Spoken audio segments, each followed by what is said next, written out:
반갑습니다. 붓다의 복과 지혜입니다. 서로 웃고 담소할 때는 뽕나무와 거북이를 조심하라는 말은 겉으로는 화기애애하고 평온해 보여도 언제나 말 한마디가 삶과 업을 좌우할 수 있다는 깊은 가르침입니다. 부처님께서는 입은 화의 문이 되기도 하고 진리의 문이 되기도 한다 하셨습니다.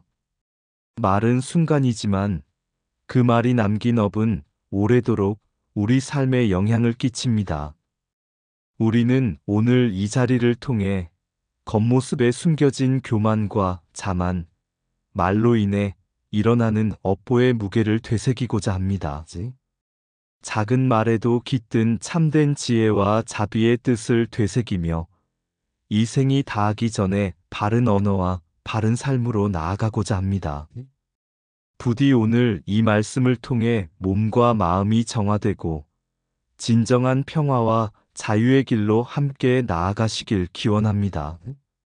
자, 그럼 서로 웃고 담소할 때는 뽕나무와 거북이를 조심하라. 그 여정을 함께 해볼까요? 말 한마디가 지은 업, 말 한마디가 푼 업. 옛날 석가모니 부처님께서 제자들과 함께 어느 마을을 지나가시던 중이었습니다.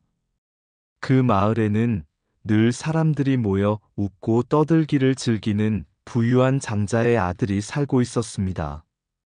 그는 입심이 좋기로 유명했으며 언제나 사람들 사이에서 중심이 되는 것을 즐겼습니다. 어느 날 그는 술자리에서 친구들과 웃고 담소하던 중 가난한 이웃의 장애를 희롱하며 큰 웃음을 자아냈습니다. 저 사람은 지난 생에 나쁜 업을 지어서 저리 태어난 게 분명해. 하하. 그 자리에 있던 이들이 웃으며 장단을 마쳤지만 그 말을 들은 그 장애인은 조용히 등을 돌려 자리를 떴습니다. 며칠 뒤 부처님께서 그 마을에 들러 법문을 하시자 마을 사람들이 모두 모였습니다. 부처님께서는 조용히 말씀하셨습니다. 아무리 꽃다운 말도 칼처럼 날카로운 혀 끝에서는 피가 흐르느니라. 웃고 담소하는 순간 무심코 내뱉은 말이 누군가의 가슴에 깊은 상처를 남긴다면 그 말은 칼보다 더 무서운 업이 된다. 이 말을 들은 장자의 아들은 얼굴이 붉어졌습니다. 그제야 며칠 전 자신이 했던 말을 떠올리고 부끄러움에 고개를 들지 못했습니다. 그는 부처님께 엎드려 참회하며 물었습니다. 세존이시여, 이미 저지른 말의 업은 어찌해야 사라질 수 있겠습니까? 부처님께서 대답하셨습니다. 그 입으로 다시 진실을 말하고 그 혀로 자비를 전하며 그 마음으로 죄를 뉘우치고 덕을 실천하라. 말로 지은 업은 말로 갚을 수 있으니라. 장자의 아들은 그날부터 마을을 돌며 낮은 자를 위로하고 그의 말은 더 이상 웃음거리가 아닌 위로와 진실의 길이 되었습니다. 웃고 담소할 때일수록 조심해야 할 것은 말 한마디입니다. 입은 화의 문이 되기도 진리의 문이 되기도 하니 우리는 언제나 말을 밝히기 전 마음을 먼저 비추어야 합니다. 100년 제사보다 한 번의 자비. 석가모니 부처님께서 기원정사에서 법문을 하고 계셨을 때의 일입니다. 그날따라 한 바라문이 먼 지방에서 부처님을 찾아왔습니다. 그는 말쑥한 차림에 금으로 장식된 염주를 들고 있었습니다. 부처님께 예를 올린 그는 이렇게 말했습니다. 세존이시여, 저는 조상님을 위해 100번 제사를 지내고 매달 동물을 제물로 바치며 극진히 공양하고 있습니다. 이 공덕으로 저는 다음 생에 하늘나라에 태어날 수 있겠지요? 부처님께서는 고요히 바라보다 조용히 말씀하셨습니다. 그대는 100번의 제사로 누구의 업을 사하겠는가? 살생을 통해 얻는 공덕은 피로 물든 꽃과 같으니라. 겉은 향기롭지만 속은 썩어 문드러진다.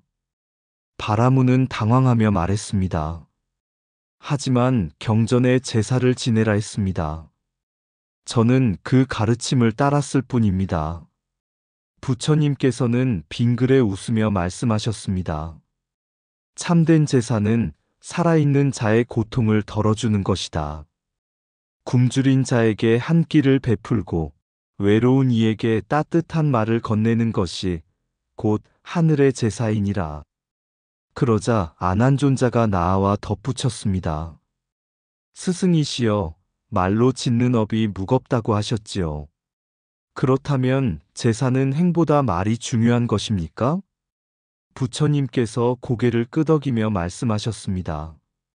말은 화의 문이요, 또한 진리의 문이다. 어리석은 자는 입으로 칭송을 구하나 지혜로운 이는 말 한마디로 생명을 살린다. 100번의 외침보다 마음을 가라앉히는 한마디가 훨씬 뛰어나느니라. 이 말을 들은 바라문은 깊이 고개를 숙였습니다. 그는 제사를 위해 준비해온 염소를 풀어주었고 대신 인근 마을의 병든 노인에게 공양미를 나누어 주었습니다. 그날 이후 그는 살생없는 제사, 자비의 제사를 올리는 사람으로 불리게 되었습니다. 죽음을 이겨내는 참된 길은 살생과 형식이 아니라 자비와 실천에 있다. 겸손하게 배우고 많이 듣는 것이 지혜로운 수행자의 자세이다. 입은 업의 문이 될 수도 해탈의 문이 될 수도 있다. 말을 바로 쓰는 것이 곧 수행이다. 참된 제사는 죽은 자를 위함이 아니라 산 자의 괴로움을 덜어주는 것이다. 100번의 제사보다 굶주린 이에게 나눈 한 끼가 더 큰 공덕이 된다. 입은 화의 문이요, 또한 진리의 문이니 말 한마디를 아껴라.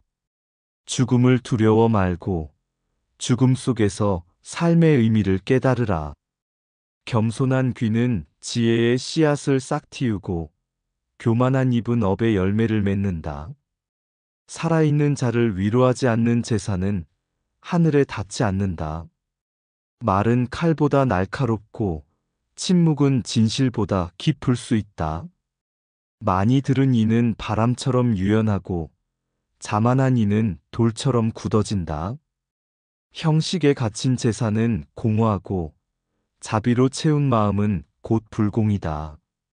죽음을 아는 자만이 지금 이 순간을 바르게 산다. 입을 조심하지 않으면 혀끝에서 업이 자란다. 제사에 담긴 마음이 자비가 아니면 그 연기는 허공에 사라질 뿐이다. 많은 지식보다 깊은 경청이 수행자의 길을 밝힌다. 진정한 공양은 입으로 읊는 것이 아니라 행동으로 실천하는 것이다. 진리는 화려한 언변에 있지 않고 마음을 가라앉히는 말 한마디에 있다. 죽음을 깨닫는 순간 삶의 방향도 달라진다. 침묵한 자와 말한 자, 두 스승의 운명. 옛날 어느 날 석가모니 부처님께서 라자가 성 근처를 지나시던 중 두 수행자의 논쟁 소리를 들으셨습니다. 한 수행자는 높은 음성으로 자신의 깨달음을 자랑하며 말했습니다. 나는 삼매에 드는 법도 익혔고 육신통도 조금 깨쳤소. 부처님께서 말씀하신 팔정도도 이론으로는 빠짐없이 알고 있지요. 당신들도 나에게 배우면 빠른 해탈이 가능합니다. 다른 한 수행자는 조용히 앉아 아무 말 없이 미소만 머금고 있었습니다. 말 많은 수행자가 말했습니다. 왜 아무 말도 하지 않습니까? 혹시 모르는 것이 있습니까? 그는 차분히 말했습니다. 배움은 입에 담기 전에 몸과 마음에 먼저 새겨야 하니까요. 그 순간 부처님께서 그곳에 도착하시고 말씀하셨습니다. 많이 말하는 이가 반드시 지혜로운 것은 아니니라. 스스로를 잘 다스리고 남을 해치지 않으며 말의 무게를 아는 이가 곧 진정한 수행자다. 말 많던 수행자는 낯빛이 변하며 반문했습니다.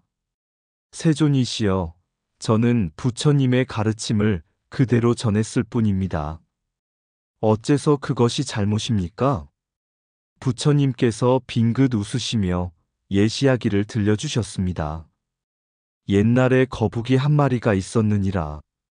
자신이 천년을 산다는 자부심에 넘쳐 있었고, 마침 그를 지켜보던 뽕나무는 그 자랑이 우스워 말 한마디를 얹었지. 자네가 아무리 오래 살아도 내 장작불 아래선 그 생명도 끝이라네. 둘 다 말하지 않았더라면 거북이는 삶을 이어갔고 뽕나무도 베이지 않았을 것이니라. 괜한 말 한마디가 두 생명을 갈랐던 것이다. 부처님은 말하셨습니다. 좌중담소 신상구. 앉아 서로 웃고 떠드는 그 속에도 말 한마디가 업을 낳는다. 말이 칭송을 부르고 말이 파멸을 부르며 말이 해탈의 길을 여는 열쇠이니라. 말 많던 수행자는 그제야 고개를 숙였고 조용하던 수행자는 다시 입을 다문 채 좌선에 들었습니다. 그날 이후 제자들은 말을 하기 전 3번 생각하고 침묵 중에 진리를 보라는 부처님의 말씀을 마음에 새기게 되었습니다. 말 한마디가 운명을 가른다. 괜한 자랑이나 비아냥은 결국 자기 발목을 잡는다. 입의 교만은 파멸을 부르고 겸손한 침묵은 스스로를 밝힌다. 말조심은 쉽지 않다. 그래서 수행자는 말보다 마음을 먼저 다스려야 한다. 좌중담소 신상구. 아무리 친근한 분위기라 해도 입은 여전히 업의 문이다. 말은 바람처럼 가볍지만 업은 돌처럼 무겁다. 말이 칼이 되기 전에 침묵이 방패가 되어야 한다. 입은 업의 문이요, 혀는 업의 칼이니라. 교만한 자는 말로 자랑하고 지혜로운 자는 침묵으로 드러난다. 좌중의 웃음은 잠깐이지만 한마디 말의 업은 생을 따라 흐른다. 많이 아는 자는 말이 적고 말이 많은 자는 자기를 밝히지 못한다. 말 한마디에 천리 길이 갈리고 혀 끝에 생사가 나뉜다. 뽕나무의 입과 거북이의 혀가 그들의 목숨을 베었다. 말은 물과 같아 담으면 맑고 흘리면 혼탁하다. 말의 무게를 아는 이는 업의 깊이를 보니다. 침묵은 수행자의 벗이며 경솔한 말은 파멸의 친구다. 말이 많을수록 진실은 멀어지고 침묵할수록 지혜는 가까워진다. 말로 지은 죄는 불에 남고 마음으로 뉘우친 진실은 향으로 남는다. 입을 조심하면 몸이 편하고 혀를 다스리면 세상이 조용하다. 말은 삼키면 금이 되고 쏟으면 불이 된다. 거울을 외면한 자, 마음을 닦은 자. 옛날 어느 날 부처님께서 제자들과 함께 마가다국을 지나시던 중 한 마을에서 사람들이 다투고 있는 장면을 보셨습니다. 마을 사람들은 모두 한 노인을 비난하고 있었습니다.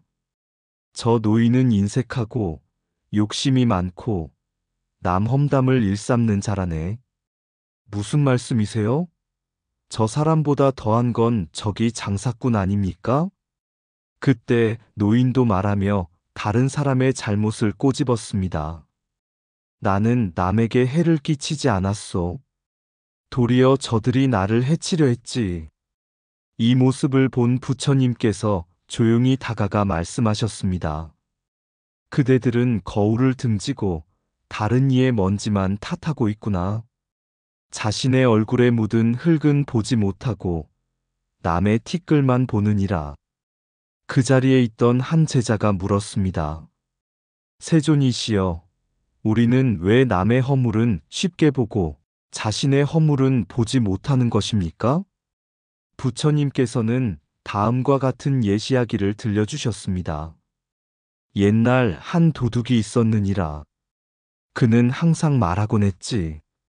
나는 나쁜 짓을 해도 저 장사꾼보단 낫지. 장사꾼은 말했지. 나는 욕심이 많지만 저 도둑처럼 남의 것을 훔치진 않네. 둘은 서로를 탓하다가 자신들의 죄를 덮고 살았느니라. 어느 날 그 마을에 큰 불이 나고 도둑은 자신의 재산을 훔치려 들었고 장사꾼은 불 속에서도 금을 챙기다 목숨을 잃었다. 마을 사람들은 그들의 죽음을 안타까워했지만 그들의 업은 이미 그들의 마음속에 자라고 있었던 것이다. 부처님은 말씀하셨습니다. 남의 허물은 겨와 같아 흙기 쉽고 내 허물은 도박꾼의 패처럼 숨기기 쉬우니라. 선과 악을 따지기 전에 나의 마음을 먼저 비추어라. 그때 한 노스님이 조용히 말했습니다. 세존이시여, 밤마다 잠이 오지 않는 사람들이 많습니다. 그들은 괴로워하며 마음이 가라앉지 않는다고 말합니다. 어떻게 그들에게 평안을 줄 수 있겠습니까? 부처님은 빙긋이 웃으며 말씀하셨습니다. 잠 못 이루는 이에게 밤은 길고 피곤한 이에게 길은 멀다. 그러나 마음을 돌아보는 자에게 밤은 공부의 벗이요 고통은 수행의 문이니라. 마음이 다스려지면 고통도 스승이 된다. 그날 이후 마을 사람들은 서로의 허물을 말하기보다 자신의 마음을 닦는 일상 수행을 실천하게 되었습니다. 잠 못 드는 밤에는 법문을 들으며 마음을 다스리고 고통 앞에선 자비와 지혜를 먼저 떠올렸습니다. 자신의 허물을 감추고 남만 탓하면 탐욕과 어리석음은 점점 자란다. 비판보다 먼저 해야 할 일은 자기 성찰이다. 고통은 피할 것이 아니라 마음을 닦을 기회로 삼아야 한다. 불교의 수행은 특별한 날에만 하는 것이 아니라 일상의 말과 생각, 고요한 밤 속에서 이뤄진다. 남의 허물은 겨처럼 잘 보이고 내 허물은 그림자처럼 숨는다. 허물은 찾는 것이 아니라 스스로 비추어 깨닫는 것이다. 선악을 논하기 전에 자신의 말과 마음을 먼저 살펴라. 탐욕은 스스로를 속이고 수행은 자신을 드러낸다. 자신의 허물을 모르는 자는 남의 허물을 탓할 자격이 없다. 잠 못 드는 밤은 고통이 아니라 마음을 닦는 기회다. 고통은 피할 것이 아니라 자비로 껴안아야 할 스승이다. 하루의 분노보다 한순간의 자성이 더 큰 깨달음을 낳는다. 도박꾼이 나쁜 패를 감추듯 사람은 허물을 감추려 든다. 그러나 법은 속일 수 없다. 말로 남을 낮추기보다 마음으로 자신을 낮추는 것이 수행이다. 세상을 바꾸려 하지 말고 먼저 내 마음의 방향을 바꾸어라. 고요한 밤은 어두운 시간이 아니라 자각의 등불을 켜는 시간이다. 수행은 절에서만 하는 것이 아니라 삶의 말끝과 발끝마다 있는 것이다. 탐욕은 가진 것을 늘려주지 않고 부족함만 키운다. 남을 밝히는 말보다 자신을 밝히는 침묵이 진실에 가깝다. 마음을 씻는 자는 고통 속에서도 꽃을 피운다. 부처님께서 제자들과 함께 한적한 숲속에서 머물고 계셨을 때 한 젊은 수행자가 부처님을 찾아왔습니다. 그는 눈에 피로가 가득했고 마음엔 답답함이 가득했습니다. 그는 말했습니다. 세존이시여, 저는 날마다 경을 외우고 제사를 지내고 남의 말도 잘 판단합니다. 그런데도 마음은 편하지 않고 사람들과 부딪히며 밤이면 잠이 오지 않습니다. 부처님께서는 조용히 그를 바라보며 말씀하셨습니다. 그대는 경을 외웠을지언정 그 뜻을 마음에 새기지 않았고 제사를 지냈을지언정 자비는 베풀지 않았으며 남을 판단했을지언정 자신을 돌아보지 않았구나. 젊은 수행자는 고개를 떨구며 물었습니다. 그렇다면 저는 어떻게 해야 참된 평안을 얻을 수 있겠습니까? 부처님께서 말씀하셨습니다. 한마디 말이 생사를 가르고 한 번의 침묵이 해탈을 이끈다. 남의 허물보다 자신의 허물을 먼저 보고 탐욕을 줄이는 자가 수행자니라. 잠 못 드는 밤은 괴로움이 아니라 참된 나를 만나는 시간이며 고통은 피할 대상이 아니라 수행을 익히는 가장 좋은 스승이니라. 그 젊은이는 깊은 숨을 들이쉬고는 말했습니다. 이제야 조금 저의 마음이 보이는 듯합니다. 그날 밤 그는 잠을 이루지 못했지만 괴롭지 않았습니다. 경을 조용히 펴들고 자신의 허물을 비추며 말보다 침묵을 택하고 자비보다 깊은 이해를 실천하기 시작했습니다. 말의 힘은 칼보다 깊고 침묵의 힘은 수행보다 묵직하다. 타인의 허물을 말하기 전에 내 마음의 거울을 닦아야 한다. 고통을 피하려 하지 말고 고통을 통과해 진리를 보라. 참된 수행은 멀리 있지 않다. 말 한마디, 마음 한 줄에서 시작된다. 이제 우리 모두가 이 교훈을 마음에 새기며 말을 아끼고 마음을 닫고 탐욕을 비우고 자비를 채우는 삶으로 나아가기를 바랍니다. 앉아 웃음 꽃 피는 그 자리에 뽕나무와 거북이 숨는다네. 허튼 입술 놀리다 간파되어 불씨는 말끝에서 피어난다. 100마디 말보다 한마디 진심, 1000편의 시보다 한 줄의 고요. 말이 칼이요, 입은 문이니 한순간 조심히 천년을 밝힌다. 자랑은 무지의 탈을 쓰고 교만은 자기를 밝히지 못하네. 눈먼 자가 촛불 들듯 남 비추다 자신은 어둠에 있다. 거북의 오만은 끓는 솥을 부르며 뽕나무의 잎은 자신을 자른다. 잠시의 침묵이 생을 살리고 순간의 자랑이 목숨을 끊는다. 입을 다물면 편안히 거닐고 혀를 감추면 환난은 비껴가나니 입은 화의 문이자 진리의 문, 부처의 말씀은 말로 퍼지나니 어리석은 자는 허물을 감추고 지혜로운 이는 스스로를 다듬네. 남의 허물 보기 전에 내 마음, 내 언행을 살피라. 잠 못 이루는 이는 공부를 삼고 길이 먼 이는 쉼으로 이으라. 욕심 내려놓고 고요히 들으면 법의 소리는 밤을 밝혀주리. 담소 속에 깃든 화근을 보며 혀 아래 감춰진 칼날을 알라. 서로 웃고 말할 그 순간에도 부처님 뜻은 침묵 속에 있네. 의상 붓다의 복과 지혜였습니다. 오늘도 복지 구족한 날 되세요. 구독과 좋아요는 붓다의 복과 지혜를 밝히는 큰 자비의 등불이 됩니다.